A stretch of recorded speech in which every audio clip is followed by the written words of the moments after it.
Hello दोस्तों, मैं रोहित स्वागत करता हूं आप सभी का आपके अपने YouTube channel Rohit study Bhatpal में। तो कैसे हैं दोस्तों? उम्मीद करता हूं आप लोग सभी लोग स्वस्थ एंड मस्त होंगे। तो दोस्तों, अगर आप भी यूपी, बिहार, झारखंड, मध्य प्रदेश, राजस्थान या किसी भी हिंदी माध्यम बोर्ड के बच्चे हैं तो यह वीडियो आपके लिए है। तो दोस्तों, इस वीडियो लेक्चर में हम लोग कक्षा 10वीं का मैथ पढ़ेंगे, जिसमें हम लोग चैप्टर 4 पढ़ रहे हैं, जिसका नाम है द्विघात समीकरण। द्विघात समीकरण का प्रश्नावली 4.3 को सॉल्व करेंगे। तो चलिए इस वीडियो को शुरू करते हैं। तो दोस्तों, हम लोग न्यू एनसीईआरटी सिलेबस 2026-27 के हिसाब से जो मैथ का सिलेबस है उसी पैटर्न पे हम लोग क्या कर रहे हैं, सवालों को सॉल्व कर रहे हैं। ठीक है दोस्तों, इसके पिछले वीडियो में हम लोगों ने प्रश्नावली 4.2 के जितने सारे क्वेश्चन थे उसको हमने सॉल्व किया था। अगर आपने वो वीडियो नहीं देखा है तो आप हमारे चैनल पर जाकर के प्लेलिस्ट से क्लास 10 के लिए हम लोग बीजे बैच चला रहे हैं, वहां से आप लोग क्या कर सकते हैं, सारे वीडियो को आप लोग वहां से देख सकते हैं। तो चलिए दोस्तों, इस वीडियो को शुरू करते हैं और इसमें हम लोग प्रश्नावली 4.3 के जितने सारे क्वेश्चन है और जितने सारे कॉन्सेप्ट हैं उसको पहले सीखेंगे। उसके बाद प्रश्नावली 4.3 के जितने सारे क्वेश्चन उसको हम लोग क्या करेंगे, सॉल्व करेंगे। तो चलिए देर ना करते हुए आप सभी को मैं ले चलता हूं अपनी कॉपी पे, जहां पर हम सवालों को सॉल्व करेंगे। तो दोस्तों, हम लोग आ चुके हैं अपने कॉपी पे। तो इसमें हम लोग प्रश्नावली 4.3 के जितने सारे क्वेश्चन है उसको हम लोग सॉल्व करेंगे। तो प्रश्नावली को शुरू करने से पहले हम लोग कुछ बेसिक चीजें हैं, बेसिक बातों को पहले समझेंगे। उसके बाद हम लोग क्या करेंगे, प्रश्नावली 4.3 को शुरू करेंगे। ठीक है दोस्तों, चलिए यहाँ पे एक मैंने क्वेश्चन दिया है। इसके पिछले प्रश्नावली में हमने बताया था कि किसी भी द्विघात समीकरण को क्या करेंगे, मध्य पद तोड़ के कैसे हल करेंगे, उसके बारे में हम लोगों ने जाना था। अगर दोस्तों आपने वो वीडियो नहीं देखा है तो डिस्क्रिप्शन से जाकर, डिस्क्रिप्शन में मैं लिंक दे दूंगा, वहां से आप लोग जाकर क्या कर सकते हैं, उस वीडियो को देख सकते हैं। या फिर आप हमारे चैनल पर जाएंगे, वहाँ पे एक बीजे बैच नाम से, क्लास 10 के लिए बीजे बैच के नाम से एक फोल्डर बना, मतलब प्लेलिस्ट बना होगा, उसमें आप लोग जाएंगे तो वीडियो आपको मिल जाएगा। ठीक है दोस्तों, तो चलिए मैं यहाँ पे दिया हूँ एक इक्वेशन, इसको आप लोगों को सॉल्व करना है। ठीक है, तो हम लोग मध्य पद तोड़ेंगे। मध्य पद तोड़ने के लिए मैंने बताया था कि जो आगे वाली संख्या है उसका इसमें गुणा करेंगे। तो 2 का गुणा करेंगे 3 में, तो 2 का 3 में गुणा करेंगे तो 6 आ जाएगा। प्लस में है तो जोड़ने पे आना चाहिए 4 और गुणा करने पे आना चाहिए 3। तो दो संख्या बताइए कि गुणा करने पे कितना आ जाए 6 और जोड़ने पे कितना आ जाए 4। तो दो संख्या मुझे बताइए। दिमाग चकरा गया ना कि गुणा करने पे 6 कैसे आएगा? 6 आएगा भाई 2 से और 3 से। 2 का 3 में गुणा करेंगे तो 6 और 2 और 3 को जोड़ेंगे तो कितना आएगा? 5 आ जाएगा, लेकिन 4 लाना है मुझे। अगर मैं 2 करता हूँ तो 4 हो जाएगा, लेकिन गुणा करने पे भी 4 हो जाएगा। तो ये क्या होगा, 4 में 1 का गुणा करेंगे तो 4 और 4 में 1 जोड़ेंगे तो 5, तब भी नहीं हो रहा है। तो आपका मतलब कितना भी आप प्रयास कर लेंगे, कितना भी आप लोग दिमाग लगा लेंगे कि 2 कर लूँ, 3 कर लूँ, 4 कर लूँ, ये कर लूँ, वो कर लूँ, इसका जो मध्य पद है वो टूटेगा ही नहीं। तो इस तरीके से मतलब ऐसा कोई आपके साथ मतलब कोई सवाल मिल जाए जिसका आपको मध्य पद तोड़ने में दिक्कत हो रही हो। मान लीजिए आपको मध्य पद तोड़ना नहीं आया है, अच्छा आ भी गया है तो मध्य पद तोड़ने में दिक्कत हो रही है, तो इसके लिए एक सबसे खतरनाक जो बोलते हैं ब्रह्मास्त्र या फिर रामबाण, जो कहीं मतलब मिस नहीं होता है, उस तरीका का एक तरीका है जिसको हम लोग बोलते हैं श्रद्धाचार्य नियम। तो श्रद्धाचार्य नियम क्या है उसको मैं बताता हूँ। तो श्रद्धाचार्य नियम होता है कि जब गुणनखंड विधि के से बीच वाला पद ना टूटे तब हम गणित के ब्रह्मास्त्र का प्रयोग करते हैं, जिसे हम लोग द्विघात सूत्र, द्विघातीय सूत्र या श्रद्धाचार्य सूत्र कहते हैं। यानी कि श्रद्धाचार्य नामक के एक वैज्ञानिक मतलब गणितज्ञ थे, उन्होंने ये अपना फार्मूला दिया है कि x का आप सीधे मान निकालिए, मध्य पद वगैरह वगैरह नहीं तोड़ना है। आपको क्या करना है, जो व्यापक रूप होता है ax² + bx + c = 0, ये तो द्विघात समीकरण का व्यापक रूप होता है। इससे आप लोग तुलना करिए, a b c का मान निकालिए और उसको क्या करिए, इस फॉर्मूले में फिट कर दीजिए। तो 2 मान होता है, तो यहाँ पे मैं लिखा हूँ प्लस माइनस, तो एक बार प्लस लिखेंगे और एक बार माइनस लिखेंगे। तो एक बार प्लस लिखेंगे तो एक x का मान निकल जाएगा, जब माइनस लिखेंगे तो दूसरे x का मान निकल जाएगा, 2 मान निकल जाएगा। ठीक है, डी, यहाँ पर हम लोग समझेंगे डी क्या होता है। तो डी हमारा होता है विविधकर, जिसको हम लोग बोलते हैं विविधकर। डी का मान होता है b² - 4ac, यानी कि जो अंडर रूट में जो संख्याएं हैं इसका हम लोग मान निकालते हैं, तो ये क्या हो जाता है, हमारा विविधकर हो जाता है। अभी मैं जब क्वेश्चन लगाऊंगा तो बताऊंगा कि इसमें श्रद्धाचार्य नियम को कैसे हमको लगाना है, तो मैं लगा के बताऊंगा। ठीक है, अब हम लोग ये विविधकर क्या होता है, विविधकर से हमें क्या क्या समझ सकते हैं। कोई भी समीकरण है, अगर हम लोग बस इतना चेक कर लें तो हम लोग बता सकते हैं कि जो उस समीकरण का जो आंसर होगा, जो हल होगा, वो किस नेचर का होगा। मतलब उसके 1 हल होंगे, 2 हल होंगे, पॉजिटिव हल होगा, वास्तविक संख्याएं होंगी कि अवास्तविक काल्पनिक संख्या होंगी, ये सब हम लोग उसके बारे में, नेचर के बारे में बता सकते हैं। तो उसी प्रकार से यहाँ पर अगला हेडिंग मैंने दिया है कि मूलों की प्रवृत्ति जानने के लिए कैसे हम लोग जान सकते हैं। तो सबसे पहले हम लोग डी का मान निकालेंगे, विविधकर, और विविधकर का फार्मूला मैंने यहाँ पे बताया है कि b² - 4ac तो बी स्क्वायर माइनस 4ac का जब मान निकालेंगे और डी का मान 0 से बड़ा आ जाएगा, मान लो 1 आ गया, 2 आ गया, 10 आ गया, 20 आ गया, 50 आ गया, तो यानी कि धनात्मक आ गया, यानी कि धन में आ गया, प्लस में आ गया। तो जब प्लस में आ गया 0 से बड़ा हो जाएगा डी का मान, तो वो क्या होगा, दो भिन्न वास्तविक मूल होंगे, यानी कि दो अलग अलग मान आएंगे और दोनों प्लस में रहेंगे, यानी कि वास्तविक रहेंगे। और वास्तविक संख्या मतलब निगेटिव में भी हो सकता है और माइनस में भी हो सकता है, यानी कि जैसे x का मान आ जाएगा 3, 2 और एक x का मान आ जाएगा 3। अब 2 और 3 नहीं आएगा, वो तो सवाल के हिसाब से डिपेंड करेगा, यानी कि कुछ इसी प्रकार का आएगा। d का मान अगर 0 हो गया, जो अगर d का मान 0 हो गया तो दो बराबर वास्तविक मूल होंगे, यानी कि जो दो मूल होंगे, जो दो उसके आंसर होंगे, वो दोनों क्या होंगे, एक समान होंगे। यानी कि अगर यहाँ -1 है तो यहाँ पे भी -1 आएगा, यहाँ पे 5 है तो यहाँ पे भी 5 आएगा, यहाँ पे 6 है तो -6 आएगा, मतलब दोनों बराबर रहेगा। तीसरा कंडीशन ये होता है कि जो डी का मान होता है क्या हो सकता है, या तो 1 से बड़ा हो सकता है, 0 से बड़ा हो सकता है, या तो 0 हो सकता है, या तो 0 से छोटा हो सकता है, यानी कि ऋणात्मक हो सकता है। जब ऋणात्मक होगा तो कोई वास्तविक मूल नहीं होगा, यानी कि उसका कोई भी हल नहीं होगा। और जब डी निगेटिव आए तो सवाल को छोड़ देना है, क्योंकि इसका उत्तर असली नहीं होता है, काल्पनिक होता है। ठीक है, चलिए यही बेसिक चीज़ समझनी थी। पहला क्या, सदाचार नियम क्या होता है, सदाचार नियम क्या होता है, उसका फॉर्मूला होता है कि x equal to b minus b plus minus under root b square minus 4ac upon 2a, और d जिसको हम लोग विविधकर बोलते हैं उसका मान होता है बी स्क्वायर माइनस 4ac। और मूलों की प्रवृत्ति क्या होता है, जब d का मान 0 से बड़ा हो तो वो धनात्मक होगा, दो अलग अलग मान आएंगे, d का मान 0 हो जाए तो दो बराबर मूल आएंगे, और d का मान 0 से छोटा जाए तो क्या हो जाएगा, कोई वास्तविक मूल नहीं होगा। चलिए अब प्रश्नावली 4.3 के क्वेश्चन को देखते हैं। तो प्रश्नावली 4.3 का पहला क्वेश्चन कह रहा है कि निम्नलिखित द्विघात समीकरणों के मूलों की प्रवृत्ति ज्ञात कीजिए, यदि मूलों का अस्तित्व हो तो ज्ञात कीजिए, उन्हें भी ज्ञात कीजिए। यानी कि हमें क्या करना है, द्विघात समीकरण का पहले मूल की प्रवृत्ति ज्ञात करनी है, और मूल की प्रवृत्ति ज्ञात करने के लिए मैंने बताया था विविधकर निकालना पड़ेगा। और विविधकर का मतलब क्या होता है, फॉर्मूला होता है डी इक्वल टू क्या होता है, बी स्क्वायर माइनस 4ac। तो सबसे पहले यहाँ पे हम लोग ए बी सी का मान निकालेंगे। तो यहाँ पे मैं लिख लेता हूँ A X square plus B X plus C equal to 0 से तुलना करने पे, यही तो होता है मानक रूप।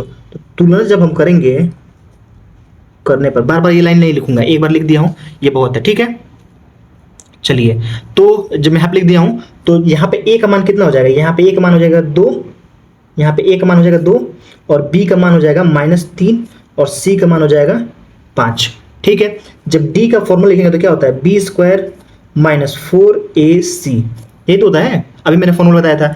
तो डी बराबर क्या हो जाएगा, बी का मान कितना दिया -3, तो -3 का स्क्वायर माइनस 4 है तो 4, ए का मान कितना दिया है 2, और सी का मान कितना दिया है 5, तो 5 लिख देंगे।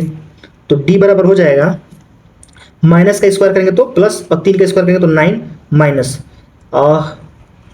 5 दूनी 10, और 10 में 4 का गुणा करेंगे 10 को 40। अब 40 में से 9 घटाएंगे तो कितना हो जाएगा, तो डी का मान आ जाएगा -31। डी का मान कितना हो जाएगा, -31। और अभी मैंने बताया था कि जब डी का मान 0 से छोटा यानी कि निगेटिव में आ जाए, यहाँ पे मैंने बताया था कि डी का मान 0 से छोटा या ऋणात्मक, तो उसका कोई वास्तविक मूल नहीं होता है, और ये हमारा क्या होता है, असली नहीं होता है, यानी कि इसका काल्पनिक मूल आता है। तो ये हमारा क्या हो जाएगा, इसको हम लोग हल नहीं करेंगे। क्यों हल नहीं करेंगे, क्योंकि डी का मान जो है वो माइनस में आ गया। ठीक है, इसी प्रकार से इसको जब हम हल करेंगे तो यहाँ से मैं सीधे लिख लेता हूँ ए का मान, तो ए का मान हो जाएगा 3, क्योंकि 3 है। बी का मान क्या हो जाएगा 4 माइनस में -4 अंडर रूट 3, और सी का मान कितना हो जाएगा 4। ठीक है, तो जब हम लोग डी का मान लिखेंगे तो होता है बी स्क्वायर, तो बी की जगह कितना लगेंगे -4 अंडर रूट 3 का स्क्वायर माइनस 4ac, तो 4 गुणे ए का मान कितना हो जाएगा 3, और सी का मान कितना हो जाएगा 4। ठीक है, जब इसको हम हल करेंगे तो 4 का गुणा करेंगे, मतलब इसका स्क्वायर करेंगे तो 4 चौको 16, और 16 में 3 का गुणा करेंगे तो 16 में 16 दिया 48 हो जाएगा माइनस, और 4 चौको 16 और 16 दिया 48। जब 48 में से 48 हटाएंगे तो क्या हो जाएगा 0, क्योंकि जो डी का मान है वो हमारा 0 आ गया। और जब डी का मान 0 आता है तो अभी मैंने चार्ट में बताया था कि जब डी का मान 0 आ जाए तो जो उसके जो मूल होते हैं वो क्या होते हैं, बराबर होते हैं, यानी कि जो दो उसके मूल आएंगे वो वास्तविक आएंगे और दोनों एक जैसे होंगे। तो चलिए इसको हम लोग हल भी कर लेते हैं। तो जब हम हल करेंगे तो सीधे मैं यहाँ पे बताता हूँ कि हम लोगों ने सिद्धाचार का फार्मूला पढ़ा था, इक्वल टू होता है -b। सिद्धाचार का फॉर्मूला मैंने क्या बताया था, आपको बार बार दिखाना पड़ रहा है, चलिए मैं दिखा दे रहा हूँ। यहाँ पे देखिए, यहाँ पे अभी मैंने बताया था सिद्धाचार का फॉर्मूला क्या होता है, -b plus minus under root ये। तो ये क्या है, ये d ही तो है, और d का मान हमने निकाल रखा है। यहाँ पे देखिए, यहाँ पे ये क्या होता है, -b होता है, तो -b लिख दिया हूँ, और प्लस माइनस अंडर रूट यहाँ पे d होता है, इक्वल टू 2a होता है। तो x का मान कितना हो जाएगा, तो जब x का मान लिखेंगे तो यहाँ पे हो जाएगा माइनस बी का मतलब कितना है, पहले से माइनस दिया है और ये माइनस 4√3 है, तो यहाँ पर रखेंगे तो क्या हो जाएगा 4√3। यहाँ पे एक बार प्लस ले लेते हैं और d का मान कितना है 0, तो यहाँ पे मैं 0 लिख लेता हूँ, इक्वल टू 2a 2 और a का मान कितना है, a का मान दिया है 3। एक तो ये हो गया और एक x का मान क्या हो जाएगा, तो यहाँ पर हो जाएगा 4√3 और ये एक बार मैंने प्लस ले लिया, एक बार माइनस लूंगा तो -0/2√3। ठीक है, तो x बराबर क्या हो जाएगा, इस 2 से ये वाला 2 कट जाएगा 2 बार में, तो ये हो जाएगा 2√3 और बट्टा 3, और इसको हम काटेंगे 2 से तो ये भी 2 बार में कट जाएगा, तो ये हो जाएगा x बराबर 2√3/3। तो यही हमारा क्या हो जाएगा, x का मान निकल के आ जाएगा, क्योंकि 0 का कोई मतलब है नहीं, तो ये हम लोग क्या करेंगे, इस तरीके से हम लोग क्या करेंगे, x का हम लोग मान निकाल सकते हैं। ठीक है, चलिए उसी प्रकार क्वेश्चन नंबर तीसरा देता है, तो इसको मैं लोग d का मान सीधे मैं d का मान रखता हूँ। d का मान होता है b² - 4ac, यही तो होता है। b का जब कितना दिया है -6, तो -6 का स्क्वायर करेंगे, -4 है तो 4, a का मान दिया है 2 तो 2 और c का मान 3 दिया तो 3, 6 का स्क्वायर करेंगे तो 36 हो जाएगा, माइनस और 4 दूनी 8 और 8 3 का 24 हो जाएगा। 36 में से 24 घटाएंगे तो कितना हो जाएगा 12, और जो d का मान है ये पॉजिटिव मान है, जब पॉजिटिव मान है तो उसके दो अलग अलग मान होंगे, तो वो भी निकाल लेते हैं। मैं यहाँ पे लिख देता हूँ, x बराबर होता है b होता है -b प्लस माइनस √d, यही तो होता है अपन 2a। जब हम लोग इसको मान निकालेंगे तो x बराबर हो जाएगा -b, तो -6 दिया है और पहले से फार्मूले में माइनस है, तो माइनस और माइनस प्लस हो जाएगा, तो यानी कि +6 हो जाएगा। और एक बार मैं प्लस लेता हूँ, प्लस √d का मान कितना है 12, तो यहाँ पे मैं लिख देता हूँ 12/2a, तो 2 है और a का मान कितना दिया है, यहाँ पे 2 दिया है। देखिए ये a का मान है, ये b का मान है -6 और ये c का मान है, तो यहाँ पे हो जाएगा 2a यानी कि 2। एक तो ये हो गया, दूसरा क्या हो जाएगा, दूसरा x मान हो जाएगा 6, ये प्लस लिखा तो माइनस लिख दूंगा अब, √12 और अपन यहाँ पे 2 × 2 है तो 2 × 2, इस 2 से काटेंगे नहीं, अभी काटेंगे नहीं, तो x बराबर क्या हो जाएगा, इसको लिखेंगे तो 6 प्लस √12 और 2 दूनी 4, एक तो ये हो जाएगा। जब इसको करेंगे तो ये हो जाएगा x बराबर 6 माइनस √12 और यहाँ पे करेंगे तो 2 दूनी 4, यही हमारा क्या हो जाएगा, ये हमारा आंसर हो जाएगा। तो इसको और हल कर सकते हैं, कॉमन करेंगे और कॉमन करने के बाद से इसको काटेंगे तो और हल कर सकते हैं, बाकी यहाँ पे भी लिख के छोड़ देंगे तो कोई दिक्कत की बात नहीं है। चलिए यहाँ पे लिखा है कि प्रत्येक द्विघात समीकरण का दूसरा क्वेश्चन दिया है कि प्रत्येक द्विघात समीकरण में k का ऐसा मान ज्ञात कीजिए जिसे 2 बराबर मूल हो। तो 2 बराबर मूल होने के लिए क्या होगा, d का मान हमेशा 0 होना चाहिए, d का मान हमारा क्या होना चाहिए, 0 होना चाहिए। तो मैं यहाँ पर d के बराबर लिख देता हूँ b² - 4ac, तो यहाँ पर d के बराबर लिखेंगे तो b का मान कितना दिया k, तो k का स्क्वायर -4 है तो 4, a का मान दिया है 2 तो 2 और c का मान दिया है 3, तो d का मान कितना होना चाहिए, 0 होना चाहिए, तभी तो हमारा दो मूल्य क्या हो जाएंगे, बराबर होंगे, दोनों मूल बराबर होंगे, तो उसके लिए d का मान 0 होना चाहिए। तो d की जगह पे 0 लिखता हूँ, k स्क्वायर है तो k स्क्वायर और माइनस 4 दूनी 8 8 3 का 24 हो जाएगा, ये माइनस में हो जाएगा तो प्लस में, तो k स्क्वायर बराबर 24, k स्क्वायर बराबर 24, k को उधर लेकर भेजेंगे तो k बराबर क्या हो जाएगा √24 को हम लोग लिख सकते हैं क्या लिख सकते हैं, 6 चौको 24, 6 × 4 का वर्गमूल क्या होता है 2, यानी k का मान हो जाएगा 2√6, यही हमारा क्या हो जाएगा, k का मान हो जाएगा। इसी प्रकार इसमें भी जब निकालेंगे तो इसको पहले हम लोग सॉल्व कर लेते हैं। इस केस में गुणा करेंगे तो kx², इस केस में गुणा करेंगे तो माइनस k का 2 में गुणा करेंगे तो 2kx प्लस 6 तो +6 = 0। d के बराबर क्या होता है b² - 4ac, तो d का मान 0 हो जाएगा, बराबर b की जगह पे -2k, तो -2k का स्क्वायर करेंगे, -4 है तो 4, a का मान कितना है, a का मान k है k और c का मान कितना है 6, तो यहाँ पे 6 लिख लेते हैं, तो यहाँ पे हो जाएगा और -2 का इसमें करेंगे तो 2 दूनी 4 और k स्क्वायर माइनस 6 चौको 24 और k = 0 हो जाएगा। यहाँ से हम लोग 4 कॉमन करेंगे, 4k कॉमन कर लेंगे, तो 4k कॉमन करेंगे तो यहाँ बचेगा k और माइनस यहाँ बच जाएगा 6 बच जाएगा, 6 चौको 24 = 0, ये गुणा कर हो जाएगा तो भाग, यहाँ बच जाएगा k - 6 = 0, क्योंकि 0 में किसी भी संख्या से भाग देते हैं तो 0 हो जाएगा और k बराबर कितना हो जाएगा यहाँ पे 6, तो यहाँ पर हम लोग k का मान निकालेंगे 6। ठीक है दोस्तों, आपको आई होप आपको समझ में आ रहा होगा, क्योंकि ये बोल रहा है कि 2 बराबर मूल हो, 2 बराबर मूल होने के लिए d का मान 0 होना चाहिए। ठीक है, चलिए इसका अगला क्वेश्चन देखते हैं।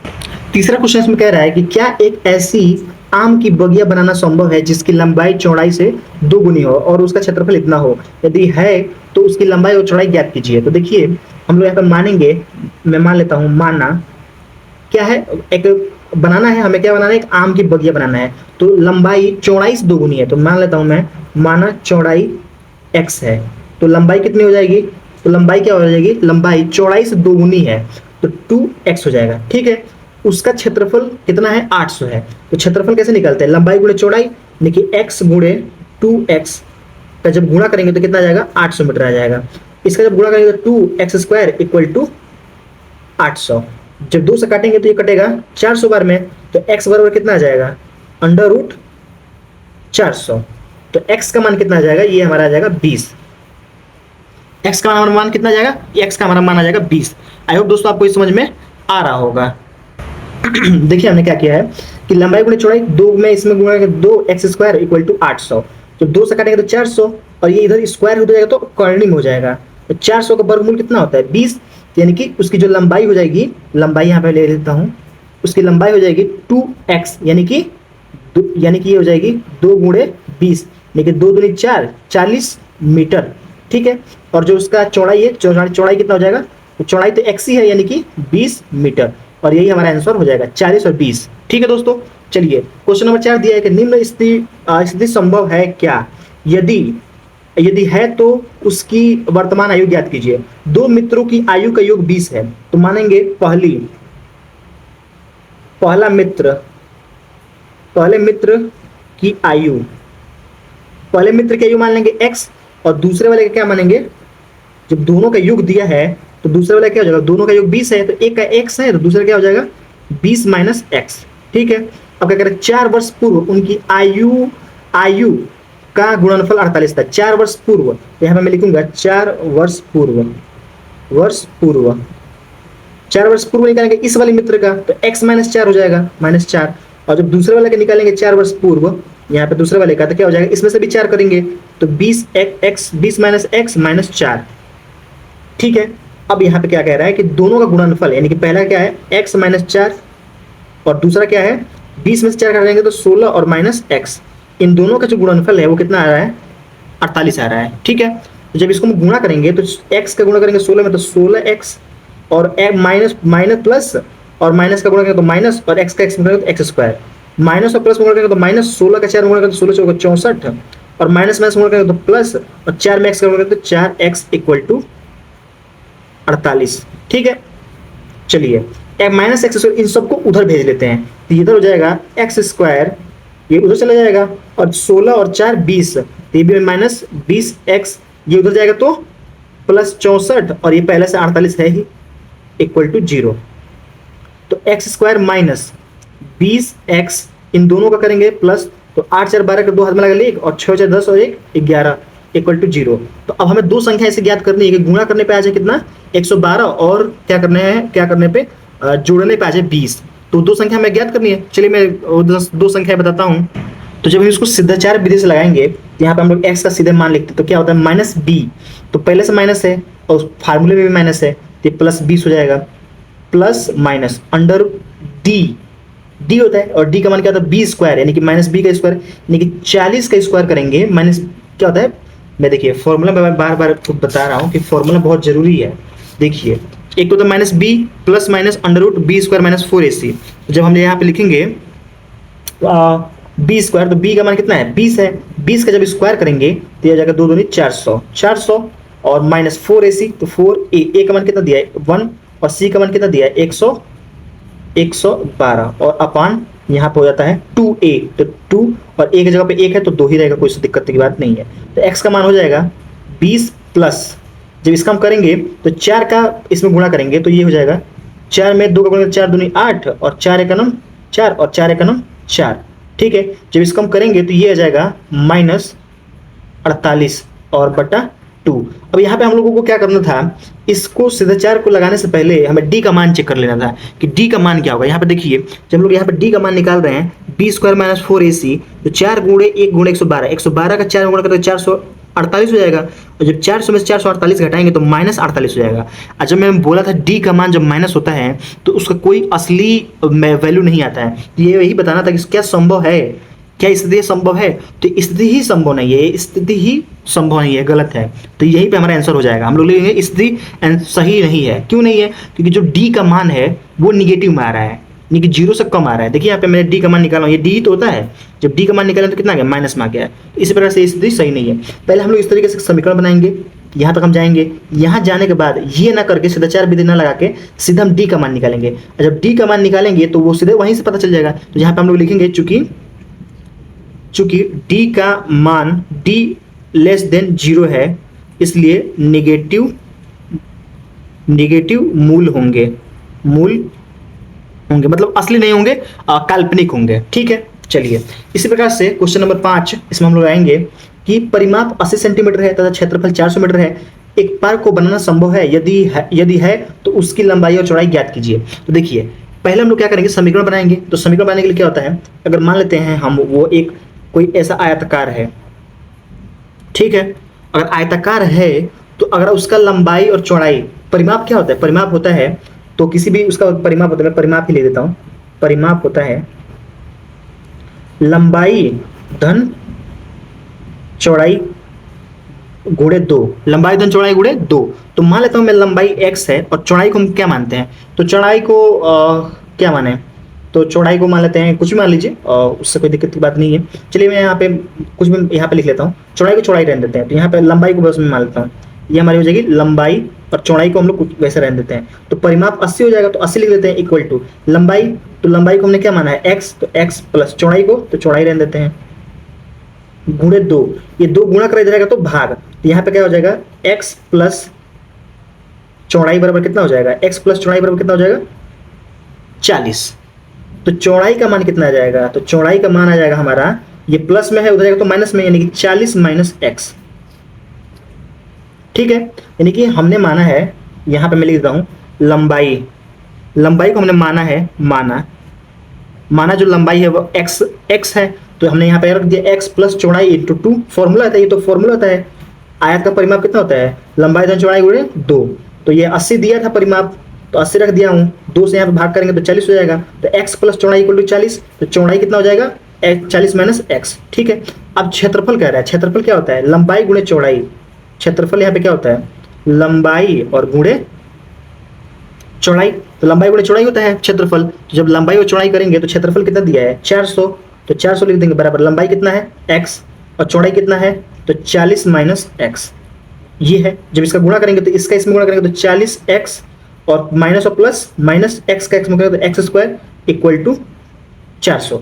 इन सबको उधर लेके जाएंगे, यहाँ पे हो जाएगा x स्क्वायर माइनस 40x और प्लस 400 इक्वल टू 0। ये तो पहले से था, इसको जब उधर लेके जाएंगे तो ये प्लस में हो जाएगा, ये प्लस में था उधर जाएगा तो माइनस में जाएगा, तो x स्क्वायर माइनस इतने हो गया। अब यहाँ पे हम लोग d का मान निकालेंगे, क्या करेंगे, d का मान निकालेंगे। जब हम लोग d का मान निकालेंगे तो हमारे d का मान क्या होता है b स्क्वायर, b का मान कितना है -40, मैं सीधे लिख रहा हूँ, डायरेक्ट लिख रहा हूँ, -40 का स्क्वायर माइनस 4ac, 4a का मान कितना दिया है 1 और c का मान कितना दिया है 400। जब इसका मान निकालेंगे तो 4 चौको 16 और डबल 0 लग जाएगा, माइनस 4 चौको 16 हो जाएगा। जब 1600 में से 1600 हटाएंगे तो 0 आ जाएगा। जब d का मान 0 आ गया तो जो हमारा मूल निकल के आएगा वो दोनों क्या होंगे, एक जैसे होंगे, वास्तविक होंगे और एक समान होंगे, एक बराबर होंगे। तो चलिए मैं यहीं पे लगा देता हूँ, इसको हम लोग क्या करेंगे, अवमध्य पद तोड़ेंगे, यानी कि अभी सवाल लग सकता है, तो अवमध्य पद तोड़ना शुरू करेंगे। तो जोड़ने पे आना चाहिए 40 और गुणा करने पे आना चाहिए 400। तो सीधे सीधे दिख रहा है कि x square minus 20x minus 20x, तो माइनस 40x और 20 का 20 में गुणा करेंगे तो 400 प्लस 400 इक्वल टू 0। इन दोनों में से क्या करेंगे, कॉमन करेंगे, इन दोनों में से कॉमन करेंगे तो x कॉमन करेंगे, तो यहाँ बचेगा x माइनस 20 और यहाँ से माइनस 20 कॉमन करेंगे तो माइनस 20 कॉमन कर लूँगा तो यहाँ बचेगा x और माइनस 20 इक्वल टू 0। ये और ये एक जैसा है, तो x माइनस 20 एक कोष्ट में इक्वल टू 0 और इसको x माइनस 20 इक्वल टू 0, ये और ये बच गया तो इसको लिख लेंगे बराबर 0। तो x बराबर क्या हो जाएगा 20 और यहाँ पे क्या हो जाएगा x बराबर 20। देखिए दोनों मान जो दोनों का मूल्य है वो एक जैसा आ गया। ठीक है दोस्तों, तो आई होप आपको इस सारे क्वेश्चन समझ में आए होंगे।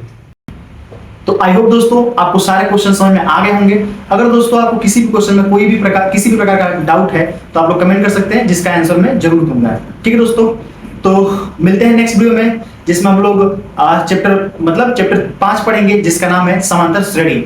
तो दोस्तों समांतर श्रेणी जो है बिल्कुल नया है। अगर आपने इसके पीछे जैसे तीसरा चैप्टर था दो चर वाले रैखिक समीकरण, या दूसरा चैप्टर था बहुपद, या हम लोग चौथा जो अभी पढ़ रहे हैं द्विघात समीकरण, अगर आपने इसमें से कुछ भी नहीं पढ़ा है तो घबराने की कोई दिक्कत नहीं है, घबराने की कोई बात नहीं, क्योंकि हम लोग जो नेक्स्ट चैप्टर पढ़ेंगे, चैप्टर नंबर 5, उसमें हम लोग प्रश्नावली 5 चैप्टर पढ़ेंगे, उसका नाम है समांतर श्रेणी।